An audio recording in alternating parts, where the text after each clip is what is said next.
Hello everyone, welcome to our YouTube channel Shubhangi classes. बघा, last व्हिडिओमध्ये आपण काय केलं होतं की जेव्हा छेद समान असतो तेव्हा अपूर्णांकांची तुलना कशी करायची ते बघितलं होतं. आता आपण काय बघणार आहे की जेव्हा अंश समान असतो तेव्हा अपूर्णांकांची तुलना कशी करायची. ठीक आहे.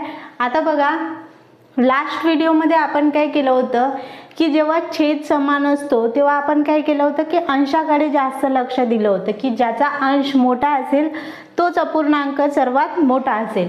आता बघा, इथे अंश समान आहे, मग आपल्याला काय करावं लागेल, छेदाकडे लक्ष द्यावं लागेल. मग बघा, जर असं असलं 5/3 आणि 2/3, सॉरी इथे काय 5/3 आणि 5/2. ठीक आहे. असं जर एक्झाम्पल असलं आणि तुम्हाला विचारलं की या दोघांमध्ये मोठा अपूर्णांक कोणता आहे, तर कसं करणार. बघा, अंश तर यांचा सेम आहे, मग छेदाकडे लक्ष द्या. छेद काय आहे, इथं 3 आहे, इथं 2 आहे.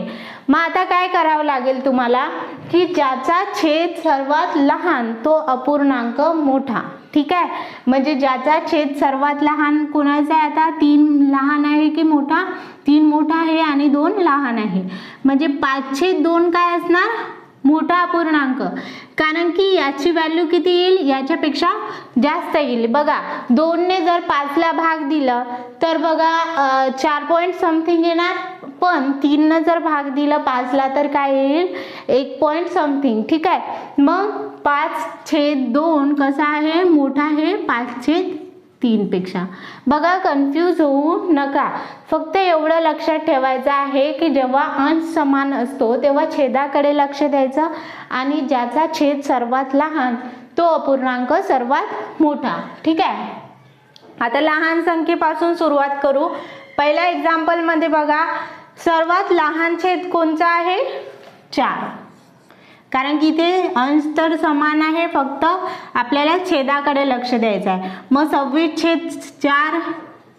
त्याच्यानंतर काय येणार बघा, त्याच्यापेक्षा मोठा नंबर कोणता आहे, 26/17. त्याच्यापेक्षा मोठा कोणता आहे बघा, 26/18. आणि लास्टला काय येणार बघा, 26/21.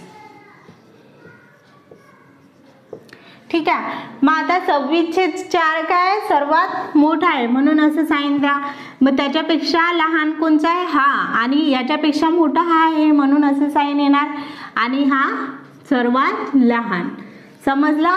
आता हा कसा झाला, आपला उतरता क्रम झाला, चढता क्रम नाही, हा आपला उतरता क्रम आहे. चढता क्रम कसा होईल बघा, 26/21 हा सर्वात लहान, त्याच्यानंतर 26/18. त्याच्यापेक्षा मोठा कोणता आहे बघा, 26/17, आणि त्याच्यापेक्षा मोठा आहे 26/4. समजलं. आता नेक्स्ट बघा, नेक्स्ट क्वेश्चन मध्ये सर्वात लहान जो छेद आहे तो कोणता आहे, हा आहे 43. म्हणजे हे काय येणार, 121/43. त्याच्यापेक्षा मोठा छेद कोणाचा आहे, हा 57, 121/57. त्याच्यानंतर बघा 21/66, 121/66. आणि हे काय येणार लास्टला, 121/101. मग सर्वात मोठा अपूर्णांक कोणता झाला, हा 121/43. त्याच्यापेक्षा मोठा, सॉरी त्याच्यापेक्षा लहान आहे, त्याच्यापेक्षा लहान हा, आणि सर्वात लहान आहे 121/101. आता बघा, तिसऱ्या क्वेश्चन मध्ये बघा, 52/7, 52/18, 52/25, आणि सॉरी इथे 52 पाहिजेत बघा, इथे 52/31. ठीक आहे. आता काय करायचं आहे आपल्याला, सर्वात लहान छेद कोणाचा आहे, हा 7. मग काय येणार, 52/7. 7 पेक्षा मोठा छेद कोणाचा आहे बघा, 18. म्हणजे 52/18. त्याच्यानंतर बघा 52/25, आणि त्याच्यापेक्षा मोठा छेद कोणाचा आहे, 52/31. मग मॅथमॅटिकली लिहा असं, समजलं? आता चौथा क्वेश्चन बघा. सर्वात लहान छेद कोणाचा आहे बघा? 73/5. मग काय येणार इथे? 73/5. नेक्स्ट बघा 73/41 आणि त्याच्यापेक्षा मोठा छेद 73/61 आणि 73/99. ठीक आहे. आता लास्ट क्वेश्चन मध्ये बघा सर्वात लहान छेद 7 आहे बघा इथे 68/7.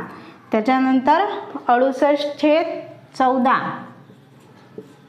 आणि 68 काय येणार 19. त्याच्यानंतर 68/91. ठीक आहे.